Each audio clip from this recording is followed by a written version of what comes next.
some maximum energy. Roll rates of about 450 degrees per second right there.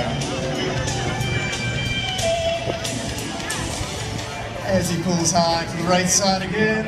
I'll tell you what, folks, we weren't sure what the weather was going to be, but look at this beautiful blue sky at the Air Guard base here in Rhode Island.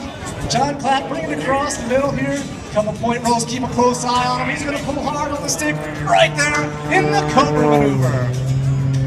Decides to wrap it around into a hammerhead. Look at this.